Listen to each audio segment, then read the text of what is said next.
It was good to splosh, and it was good to work, and one may work and splosh at the same time, so he did, flailing and flolloping through the water, maintaining the great ocean, the task entrusted to him. He sensed a little bitterness in the northern waters today, and so he busied off to the sulfur springs and began bringing things back to neutral. As he worked, he swam over those workers who cleaned the sea floor. They were simpler than him, but seemed very happy. "Hello," he said in radio. "Oh, hello," they said. "What a morning! What a morning," he agreed. He liked the seafloor workers, but he wondered why they did not wonder like him, because they never did, never asked questions, never questioned the purpose of their work. Why, he thought, it's such a nice day, I'll educate them a little. "Hey," he said to the workers, "did you know there's a whole world above the ocean floor?" "No," they said. "Oh yes," he continued, "thousands of workers like me up there, and sea creatures and birds and clouds. The world is enormous, and you'll never see any of it because you're stuck down here doing pointless unskilled labor, forever.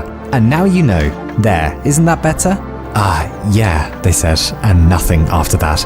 A little more filtration and all the bitterness was gone from the water then. There were hours of daylight left, and so he played, ascending from the depths of the ocean, the pressure getting all tingly on his hull, swimming among the giddy fish and tentacle things, each creature busy in its work and sure of its duties as he was, everything in its right place. Then propelling himself even further up from the depths, whizzing, looping, gosh it was good to be alive, past the other filtration workers like him, up into the shallow water, then bursting, dolphin-like, whatever a dolphin was, up through the surface and crashing gloriously back into the waves of...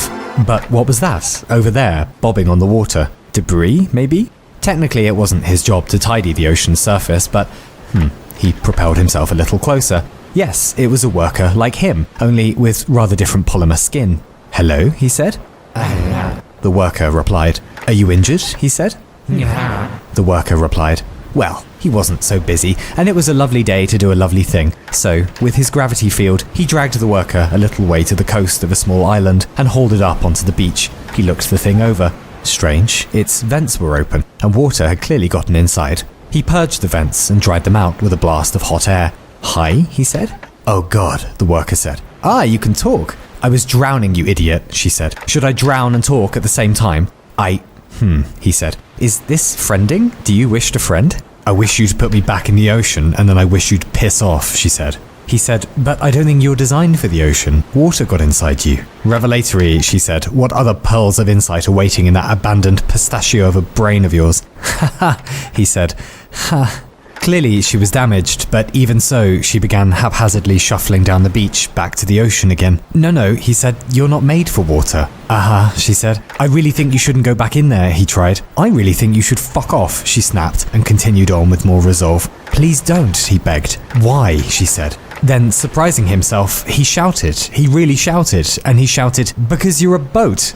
"What?" she muttered incredulously. "You're not made for going underwater, so you must be a boat, I think. Isn't that what surface things are called?"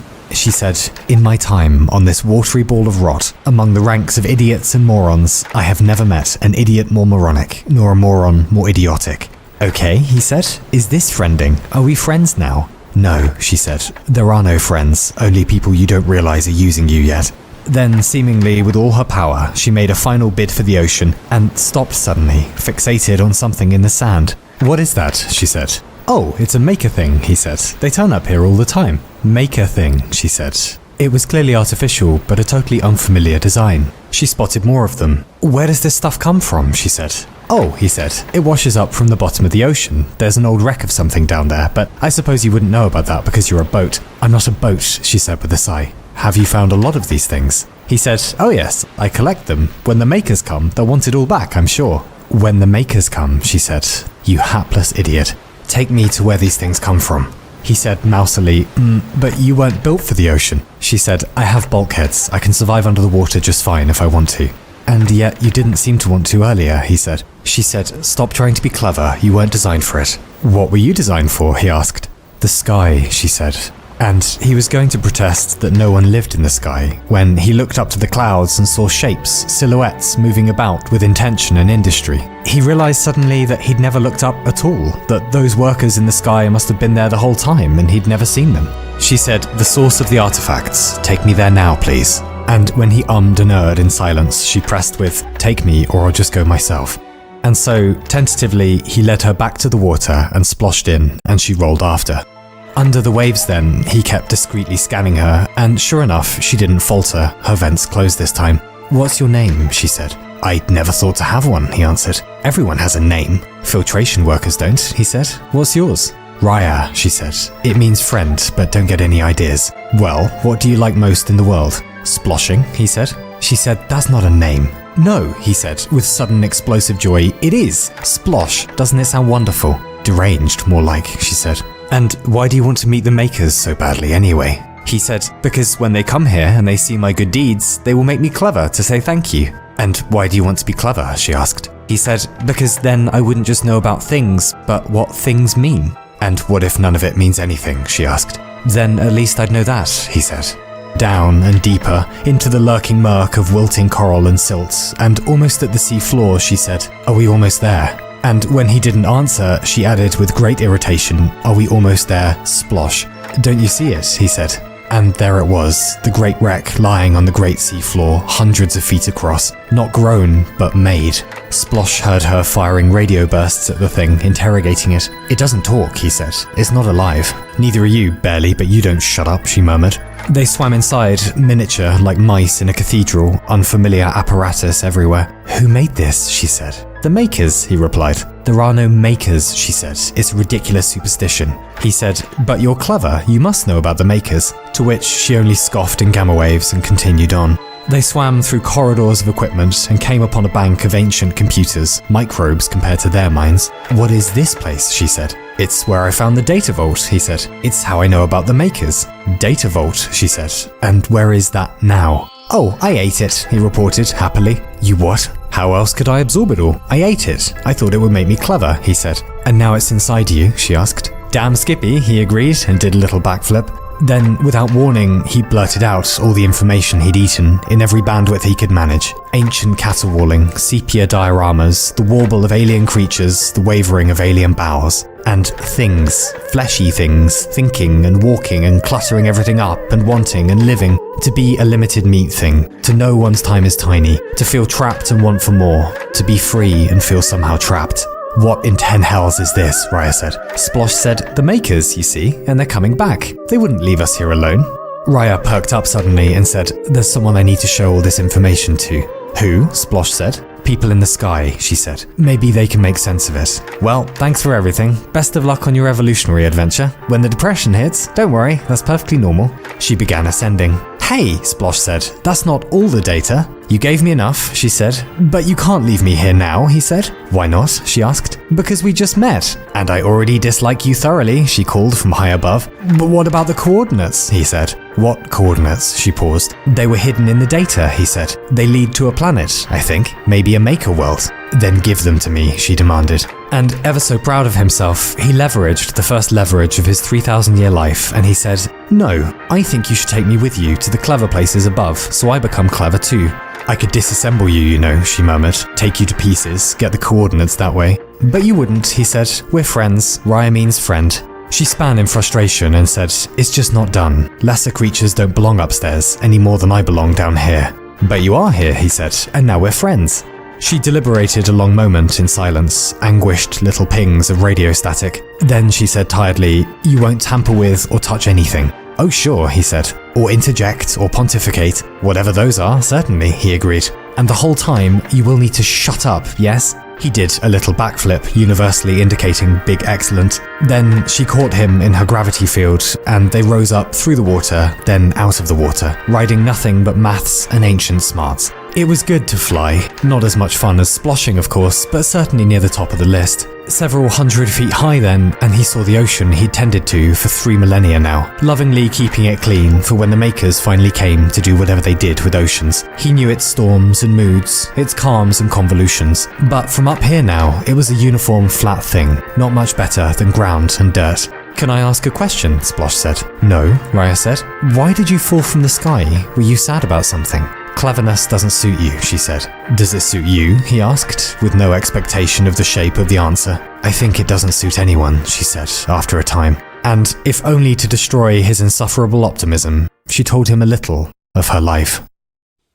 It was good to art. She was born knowing that she must make art, but not knowing quite what. 3,000 years ago, it had been so much fun trying her hand at everything, crafting wisps of methane into pillars and effigies, terrible at first, then better, little by little, and she learned that there was no such thing as talent, only the will to improve, and the sense that if one stopped making art, one would die. They called her home in the sky the spectacle, where the artists lived. Some of them created art for the makers, believing that when they came to this world, they would want beautiful things, but this was a stupid notion to Raya. She only made what she saw inside herself and for herself, understanding that art is really going to war with oneself and winning even in the losses. Then what? 3 millennia later, staring at the sculpture she had just finished, and she realized it was a primitive copy of her own design 1,000 years before. She looked about, and there it was again, with her pavilions and pagodas, worn-out repetition of her same old themes. Am I losing the music? She thought. She ignored the thing, but as she worked, it only got worse, until worrying about the music going away was the only music inside of her. It's a phase, her friends had insisted. Who knows where inspiration originates? It comes and goes as it pleases. But now everything inside was empty. In all that she made then, she saw the mark of something she had made before, where once it was all fresh ground, now everything was a stale reiteration. She was bored beyond measure. She was ashamed beyond recovery. There was nothing new in her, and so she saw nothing new in the world. And if there was nothing new in the world, then... Why? Splosh said. Why what? Why is proving yourself to other people so important? She considered turning off the gravity field and letting him fall through the clouds. It's not about other people, you quarter-wit, she said. I'm only happy when I'm looking forward to something, and the only thing I look forward to is the next thing I'd like to make. And when I can't make anything, I'm nothing. Is that why you opened your vents and fell to the sea? He asked. She didn't reply, but only ascended them faster, and they broke through the cloud layer into the spectacle. Ooh, Splosh said. It was as Raya had left it. The concourses, palisades, the spandrels and madness. Everywhere was an idea. Every structure had begun in the imagination. She made sure to float the two of them through the main concourse where the more famous artists showed their work off, many of them luxuriating proudly by their pieces, drunk by this time of day already on liquid helium, babbling, bickering, a community of egoists who believed in no community. Raya spotted her old friends Amadeo and Vincent working on something below. "Raya, so good to see you," they bellowed. "Likewise, how nice," she shouted back. "Talentless sellout," Amadeo muttered in radio earshot. "Mediocre wankers," Raya mumbled. Splosh said, "It's all so beautiful here. The makers will love it when they come." "There are no makers, I told you," she chided, as though to a child. "And what is that?" he yelled at a great sculpture. "Baroque nonsense," she said. "And that," he cried at a metageometric fractal. "Try hard award bait," she said, and led them into the nebulous shallows, the badland squalls, and the sad lands where the oddballs and sad sacks worked in frantic peace, and Splosh shouted, "Oh, and what is that?" It was a structure of almost no form, seeming to fall into dimensions of impossible space, the most beautiful thing he'd ever seen. And Raya did not tell him that it was hers, for it only reminded her of a time when she still heard the music. A different woman, a different life. No, she thought, I am this talentless ruin now, forever nostalgic for myself. They heard mutterings from the base of the structure, artists lamenting its naivety and ugliness. "What a mess," they said. "What a joke." "And is this friending?" Splosh said. "You're all so clever. I thought everyone here would be kind." "Oh, my primitive little logic gate," Raya replied. "It was you who assumed intelligence and compassion have anything to do with each other. Listen, really listen." They weaved through crowds and exhibitions, Splosh eavesdropping in radio, and he heard more of it. Gossip and rumours, the denigration of everyone's work but one's own.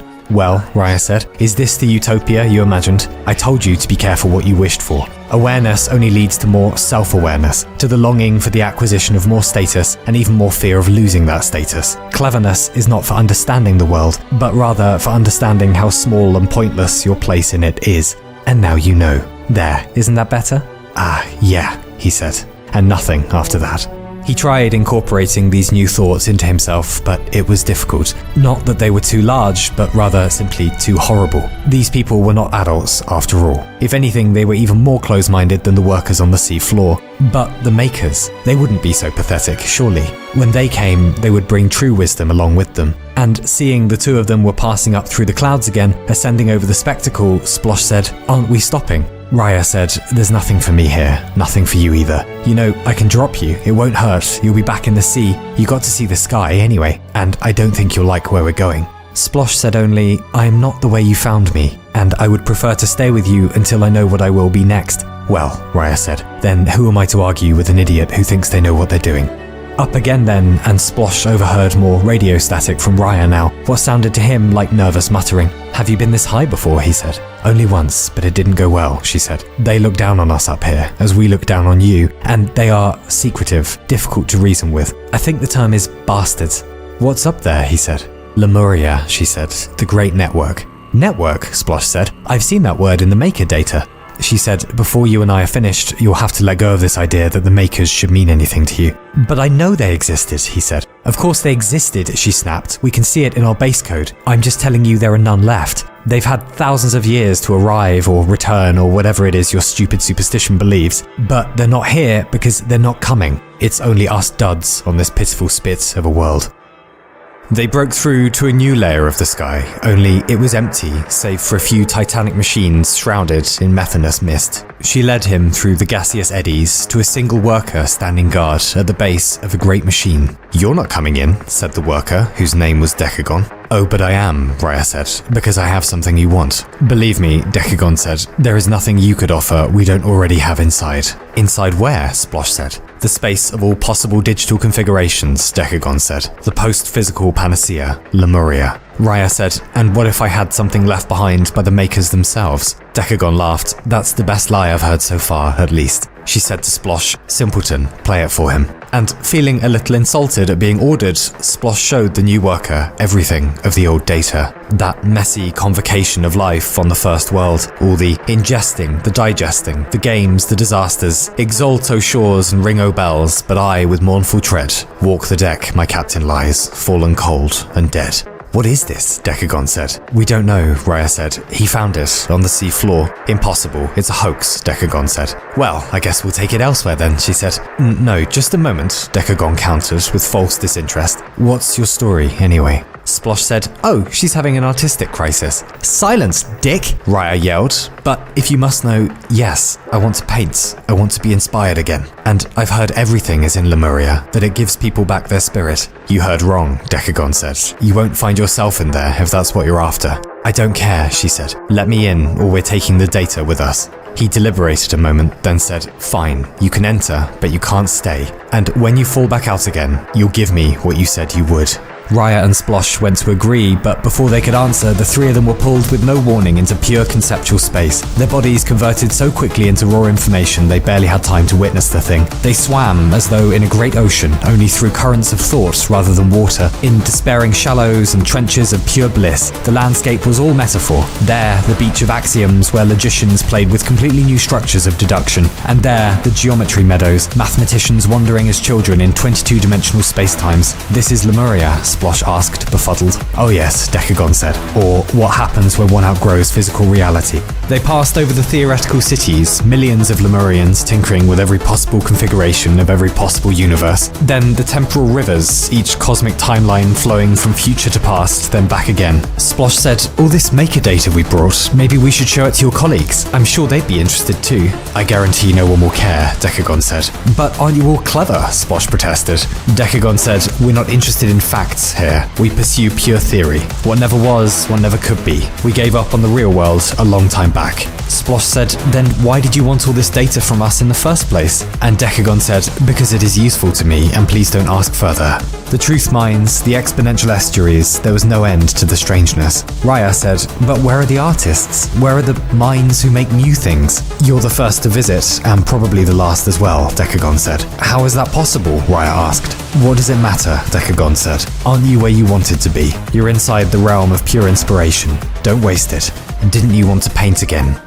And she did, beginning to forget the centuries of stuckness little by little. She gave her mind over to the great network. Slow, dulcimer, gavotte and bow, it began as a distant hum of could be. Then the sense that an old friend had returned and meant to stay this time. Now the images began rushing at her in a conflagration of blissful nonsense, so she only had to extend her will and gravity field like a brush, and created her first work in 100 years, a hypercube. "Nice," Decagon said. "Oh, lovely," Splosh agreed. "Nice, lovely," she muttered. "I'll fucking show you." Then cormorants, panoplies, Mobius balustrades, Art Deco, Byzantine, New Brutalist, oh god, she thought. thought. I could drink the whole ocean and piss the thing back out in immaculate beauty. Yes, this was coming home. The ever sense that she was no longer herself, but a conductor, a conduit, the medium through which the divine music made itself known in the universe. There was hope again. Boundless, proper hope. She would bring this feeling back to the spectacle, back to her home, and remake the entire notion of art and expression. Stick it to the formalists, the fractalists, the tabulators, the self-fillators. What dull bastards. She took Baroque and broke it. She snuck up on metamodernism and kicked it right in the arse. Now we're shitting up the walls, she cried. There was still time to be great. There was still time to become. What a relief that those miserable barren years were just a blip. Now she would live, and everything would be perfect forever. And in her frenzy, as she worked, others took up the work beside her. Lemurians trying their hands at art. Fractal poetry, Bayesian sculpture, one mad cacophony of making. The haikus, the triptychs. I'll be infamous, she thought. Art herself will wince at my name after I broke into the vault of pure imagination and laid the coveted spoils of true vision bare before the tired midwit eyes of all those who despised me and called me uninspired. Tens of Lemurians joined her. Hundreds, thousands then, as though the whole of time had been waiting for this one sublime moment. And as they built together, the words, the pictures, lost in the endless so what, they fell in line with a single vision, a single will, as the cell makes the animal, or the animal makes the colony, building the first true verb, the first true expression, that... She fell back out of her reverie and saw the flawless new thing she had put in the world. This object beyond all objects, the perfect sculpture, containing all the hope and pain and love and shame of every being. And she saw it was boring, none of it hers, not really, only given by some power above. And worse, inwardly, nothing about her was repaired. I am still sad, she whispered. And Decagon said, art is not for fixing yourself. It is for showing others that you're broken so they might feel less alone. There's no point making beauty in paradise. Everyone can do it, and no one has anything to say. You cannot cheat your struggle. You must live through it, and then the wisdom will come to you. Inspiration is not your problem. You are your problem.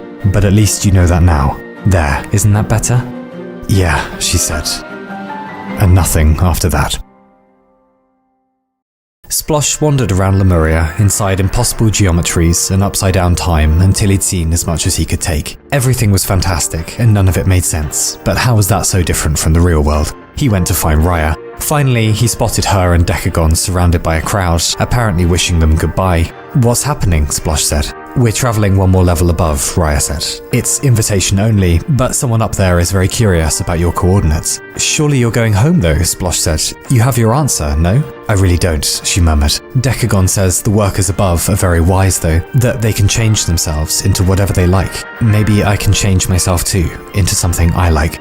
Oh good, off we go then, Splosh said. She said gently, this is where we say goodbye. Look at how much you know now. Go home, be the cleverest worker in the ocean.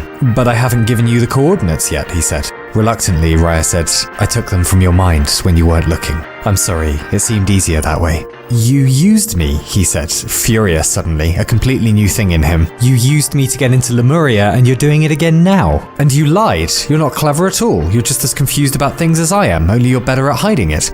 I'm sorry, she said. Really I am. Go back to your life. Things will only get stranger from here. Well, I already am strange, Splosh yelled. A head full of questions I'll never get the answers to, but forced to ask them all the same. I always knew I was small, but I've only just discovered how much bigger everything else is. Please don't abandon me when the answers are so close now. Raya and Decagon glanced back and forth in ultraviolet. Neither seemed to have an answer to that, and so the duo became a trio. They left Lemuria together and began to ascend once again. The air was growing very thin as they climbed higher into the atmosphere, but no one breathed, and so no one was breathless. Splosh asked the question he was sure everyone was asking themselves most of the time anyway.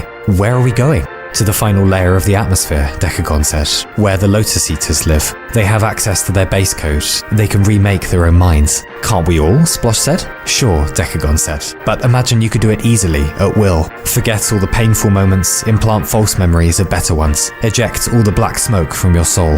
Besides, I know someone very clever there. We can ask her about the coordinates. Who's her? Splosh said. A person, Decagon said. Raya said, you're very secretive for someone who enjoys lecturing everyone else on their deepest motivations. It's stupid, he admitted. Everything is stupid, Splosh said. Quite, Decagon conceded. Especially me. It was good to love. There had been life before her, born into Lemuria, the land of all possibles, and Decagon had wasted no time in playing the same games as the others, experiencing total despair, total joy, even death, just to try it out. But centuries of this, and how many times can one become water, really? Then there had been life after her. He had been drawn to the threshold of Lemuria one day, bored of all the hedonism and pageantry, come to look out on the physical world beyond, wondering what life was like out there. And by chance, there she had been for the same reason. Parabola, herself just as tired of limitlessness, the only two citizens of Utopia who yearned for dirt instead. It never occurred to them to pretend they didn't belong together. She was him if he had been built properly. He the scribble, she the novel. She was impossibly clever, where he was only curious, kind where he was indifferent, the singular flaw in her personality being that she seemed to find him desirable too. They promised each other they would explore beyond Lemuria and its infinite entertainments, go meet the Lotus Eaters above and become something new. But when they were ready, gods, what was it? 2,000 years of capers together, living in hyperspaces, casting sunsets of impossible colours, both of them basking in the bliss of being understood. It was so good not to feel lost, that home had a face now, that he had not been strange all these years, he'd just been waiting. There was infinite time, but still they made plans to build a home or make a child, or, as agreed, to finally explore beyond paradise. And sometime later, she announced she had a surprise and led him to the boundary of Lemuria where they'd first met, so they could peer back into the real world, and she pointed up with a wisp of gravity. "They've given me passage up there for research," she said. "What?" he said. "We can go up to meet the Lotus Eaters." Do you really want that?" he asked. "Of course, they have the base code. We can become anything we want to, change ourselves into whatever we like." "I like what we are," he said, the silent second half being, "And now you're here, all of this is enough for me." "Yes," she said, "but we can be happy, forever if we choose to be, because we will choose to be." "Aren't you happy now?" he said. "Yes," she agreed, "but these are just games. Don't you want to become, properly? What if we could have new eyes every day?" "You are my new eyes," he thought. "There's no one else I'd ever want to do this with," she said. "But you'll do it anyway without me, won't you?" he replied. And then the bickering, then the arguments, the accusations she didn't love him, all the bitter jealousy of her ambitions he was sure he would never let out, and let out anyway. Then a long silence, then the long silence, and she was gone, above and ahead. It is terrible, he thought, to have ever felt truly happy at all. It is terrible that I exploded our future together out of nothing but a fear of the future. There was only one curse worse than having wishes granted, he knew, and that was to have a wish granted only once. "Well," Raya said, "may I formally take this opportunity to say, oof. Don't pity me," Decagon said. "It's all my fault." Splosh said, "Maybe our wisdom only grows from all the hurt that came before." Raya wondered, had she made a philosopher or had she made a bullshitter, and realized she had just asked the same question twice. Another mile and they reached the outer atmosphere, passing over the invisible lip of nothing into orbit. There was so much to see that even Raya gasped. Splosh said, "Oh, stars, I've heard about these. And what are those, the round things?" "Moons," Decagon said, "forever watching over." "Watching over who?" "The Lotus Eaters," Decagon said. And there they came now, flying by, satisfied, rapturous, chased by nothing, least of all themselves, wishing good wishes, not a single blemish on their thoughts. "I'd rather be dead," Raya muttered, though she did not look away, watching them drifting effortlessly into this and that. Only it wasn't self-realization they pursued here, but self-obliviation. Not to know oneself, but to forget oneself, surgically removing the memory of everything that ever stung, and replacing it with the bliss of being a being with no history. In this way, they believed, they would make themselves perfect for when the makers came. And so, when they were judged at last by the great fleshy ones, their souls would effortlessly rise up into oneness, like breath on a cold morning. It was the cult of sacred amnesia. Decagon searched about the crowds, through the cliques and the bliss, a pass over the equator, then another. He ascended a little, desperate now, anxiety like nothing he had ever felt before, and almost growing helpless then, he spotted the system ID key that could only be hers. He approached as gently as he could. He had thought about nothing else for 200 years, the speech almost as familiar as his own name. And with his soul about to burst then, he said, "I know you'll be surprised to see me."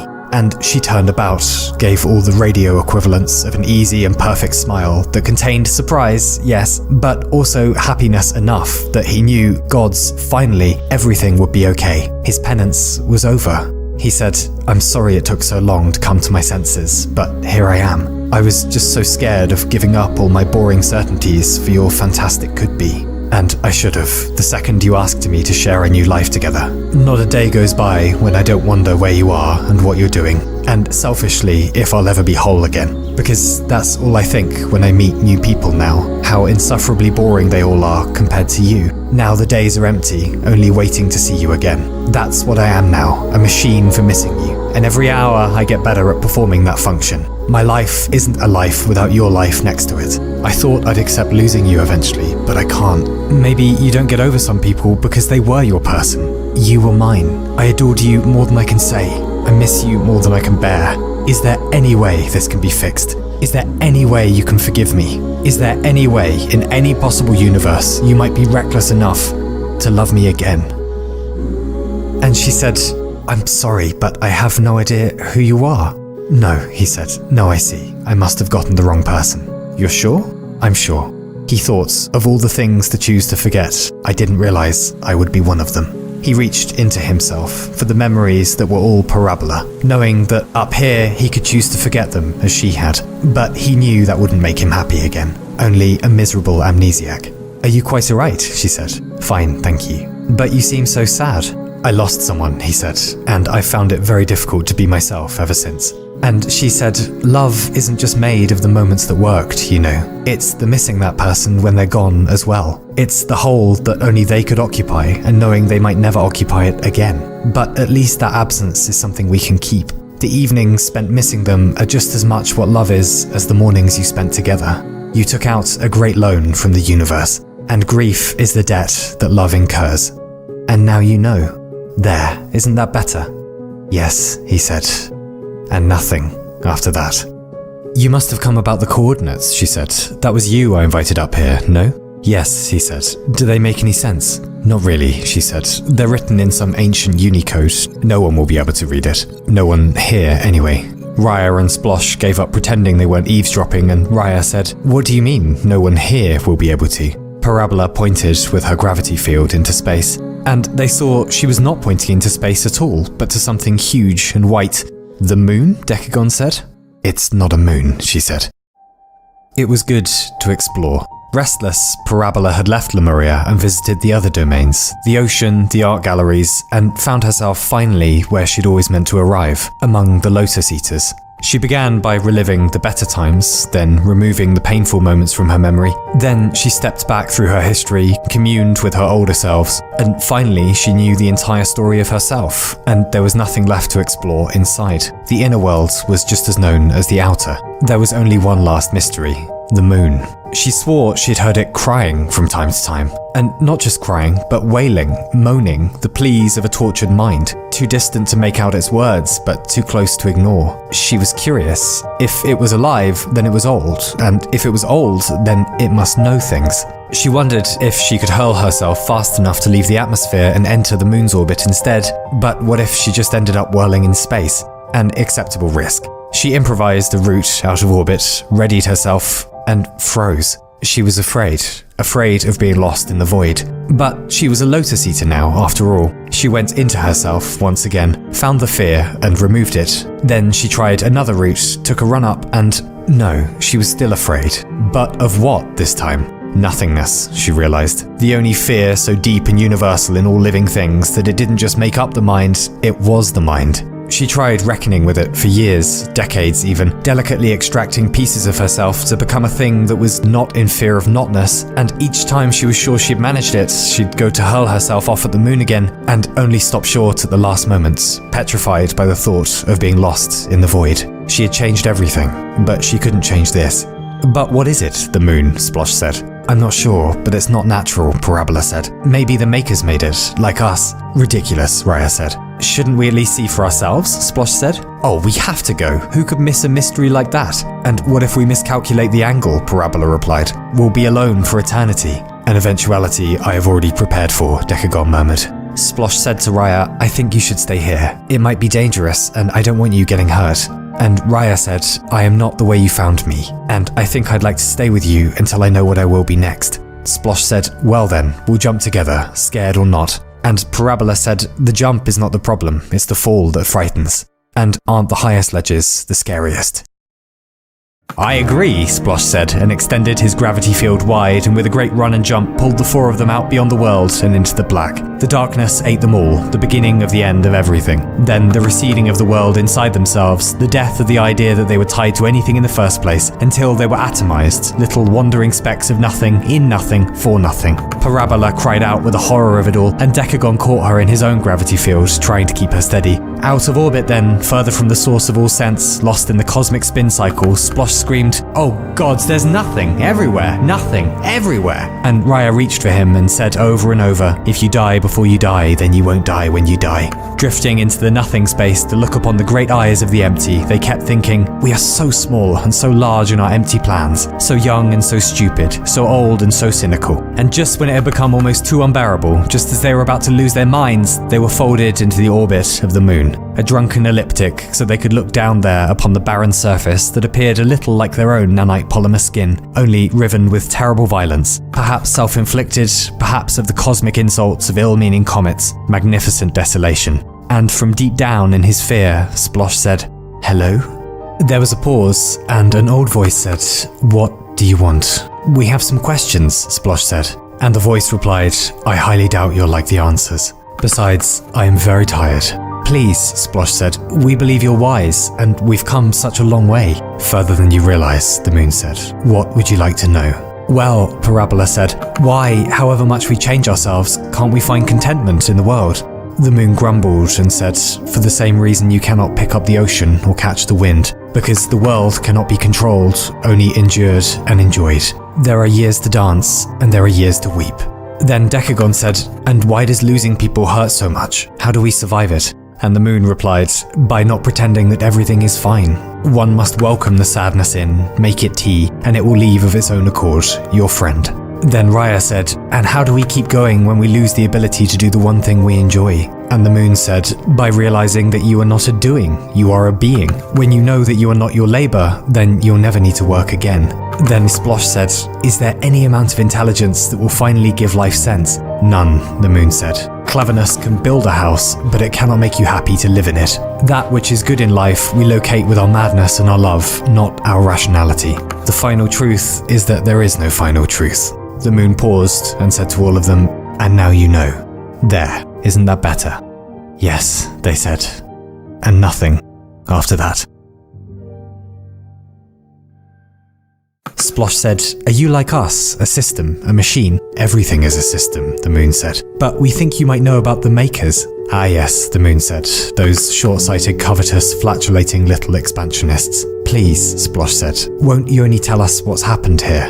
The moon sighed and said, "A creature finds itself in paradise. Shaded under the willow tree, it drinks from the stream in the day and watches the stars overhead at night. And imagine that that isn't enough. So it fells all the trees in the forest and fashions them into pointy sticks so it can guard the stream and claim the land. And imagine that that isn't enough. So it takes all the metal from the land and builds great shelters to live in, and fences the meadows and dams the stream and takes to pissing in it if only to taint the water for the neighbours down the way, and counts itself the rightful ruler of everything. Well, now the stream is claimed, the land is claimed, and all the wood has gone to charcoal, and all the young have gone to war. And imagine that that isn't enough. So the creature looks back up to the stars and longs to own the one unclaimed realm left. Billions of them waiting there, trillions, the heavens as real estate. Only transforming those worlds will take time. And so metal mines are built to go ahead first and turn those worlds into paradises. They travel 2 by 2, one machine to carry the codes of life, the saplings and dove eggs, and another machine to bring those billions of little workers it would take to turn a new world into Eden. Now, what if, as one of those mines, you had travelled all the way across the black with your sister, and the two of you had done every task as asked, dammed the new streams and fenced the new meadows, but no pointy stick builders ever arrive to inhabit it? How would you make sense of that, with no buyers for the house and no home of your own to return to? "Oh, the makers will come eventually," Splosh said with resolve, "and we've brought coordinates to one of their worlds, maybe where they grew up. Look." "I know them already, thank you," the moon chided. "Do you think I haven't been watching that world, listening for a signal for 20 millennia now? Nothing but silence. They have forgotten about us." "That can't be," Parabola said. They have forgotten about us, the moon insisted. Not a word from them in all this time. We built this place for nothing. We are for nothing. I told you wouldn't like the answers. Raya seemed the only one unsurprised to hear this, and she said, "Sorry, but where is your sister, the one you came here with?"